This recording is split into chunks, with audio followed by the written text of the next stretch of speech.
The world of curiosity shows has gone down in history as a realm both awe-inspiring and thought-provoking, showcasing people's supernatural abilities and physical differences. The figures in this field, with their extraordinary physical traits and unique talents, captivated audiences and challenged societal norms. In the second part of this video, we will delve into the most intriguing stories. If you're ready, let's get started. Before we begin, don't forget to subscribe to the channel and turn on notifications so you won't miss more videos like this. General Tom Thumb, the Little Big Talent. General Tom Thumb, whose real name was Charles Stratton, was born in 1838 and stood just 2 feet tall. Discovered by P.T. Barnum at the young age of 4, he quickly became the main attraction at Barnum's American Museum. But Tom Thumb wasn't just a charming little mascot. He could sing, dance, act, and even impersonate historical figures. He was a true one-man show. Tom took his act to Europe, where he met the royal family, including Queen Victoria. His face was printed on everything from trading cards to teacups, and he became a household name. Tom Thumb proved that when it comes to talent and charisma, size doesn't matter. Remembered as one of the most iconic figures of 19th century entertainment, he was a true pioneer who paved the way for future generations of performers. Edward Mordache, the man with 2 faces. Born into a wealthy and noble English family in the 19th century, Edward Mordache was cursed with a second face on the back of his head. Yes, you heard that right. It was said to whisper to him at night, voicing grotesque and disturbing thoughts. Desperate to escape this curse, he consulted many doctors and spiritualists, but none could offer a solution. Ultimately, he fell into a deep state of despair and madness, and it's reported that he took his own life at a young age. The legend of Edward Mordache continues to live on as a chilling tale that challenges medical understanding and stirs the popular imagination. Remembered as a tragic figure marked by a medical mystery, his story is regarded as an urban legend, as there is no concrete medical or historical evidence to prove his existence. Cuckoo, the bird girl born in Georgia. In 1880, Cuckoo had a condition known as Virchow-Sickles syndrome, often referred to as bird-headed dwarfism. This syndrome gave Cuckoo unique features, including a small head, a beak-like nose, and a receding chin. Despite her limitations, Cuckoo was a true star, captivating audiences with her cheerful voice and charming personality. She became the talk of the town wherever she went, delighting crowds with her charisma and talent. In her performances, she wore bird-like costumes adorned with feathers and a plume, earning her the nickname Bird Girl. Her acts included eccentric dances and movements mimicking birds, often flapping her arms like wings.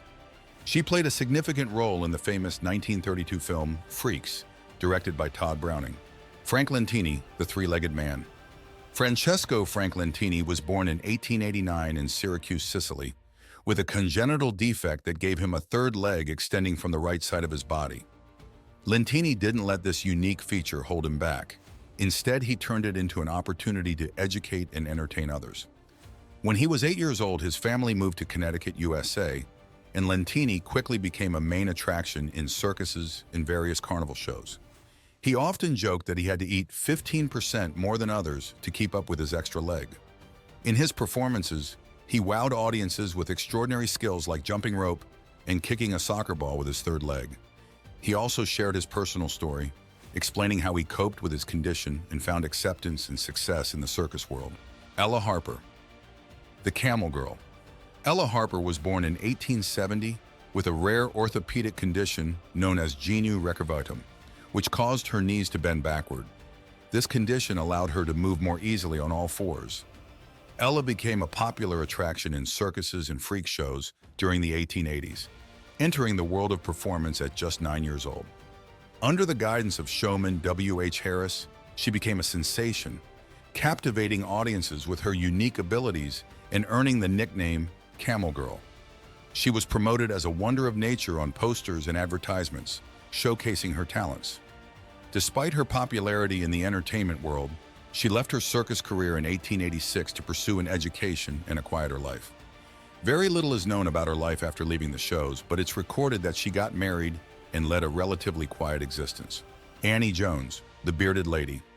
Annie Jones was born in 1865 in Virginia, USA, and she began showing signs of hypertrichosis, a condition characterized by excessive hair growth, at a very young age. Her beard started growing when she was just 5 years old. Annie was discovered by P.T. Barnum, one of the most famous entertainment promoters of the time, and she was showcased at Barnum's American Museum in New York. She quickly became one of the museum's most popular attractions, captivating the public with her unique appearance and charismatic personality. She was often presented as the bearded lady, Fannie Mills, the woman with big feet. Fannie Mills was born in the 1850s in Ohio and suffered from Milroy disease, a form of congenital lymphedema that caused significant swelling in her legs and feet. This condition resulted in her feet reaching extraordinary dimensions, measuring 20 inches long and 8 inches wide. She was introduced to the public as the woman with big feet, and her condition sparked great curiosity and admiration. Fannie turned her unique situation into a career by performing in circuses and museums. The demand for her performances quickly grew, and she was able to support herself and her family with the money she earned from her shows. Fannie passed away in 1899 at the age of 39. The exact cause of her death is not well documented, but her lymphedema may have contributed to health complications throughout her life. Levy Valet Charman, trapeze artist and strong woman. Levy Valet, known by her stage name Charman, was a famous trapeze artist and vaudeville performer in the late 19th and early 20th centuries.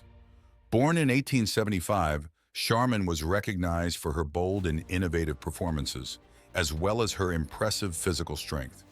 One of her most famous acts involved stripping while performing acrobatics on the trapeze, which created a huge sensation at the time.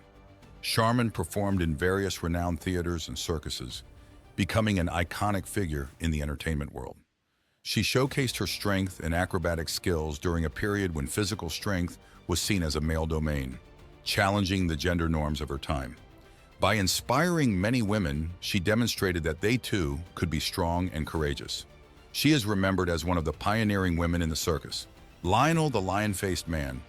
Born in Poland in 1890, Lionel was known as the lion-faced man due to hypertrichosis, which gave him a thick mane of hair resembling that of a lion. At just 4 years old, he was sold to a German circus owner who saw the potential in his unique appearance.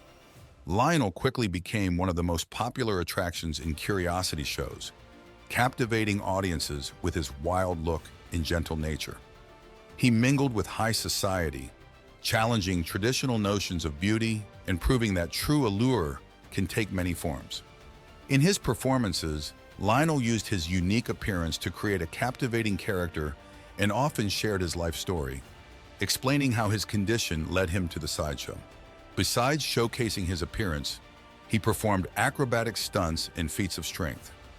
Lionel was a main attraction in many renowned circuses, including the Barnum and Bailey Circus, and he enjoyed widespread international fame. He was multilingual and known for his intelligence and charisma. Grady Stiles, the Lobster Boy. Grady Stiles, known as the Lobster Boy, was born in 1937 with a rare condition called ectrodactyly. This condition gave him hands and feet that resembled lobster claws. Following in the footsteps of his father, who also had ectrodactyly, Grady began performing at a young age.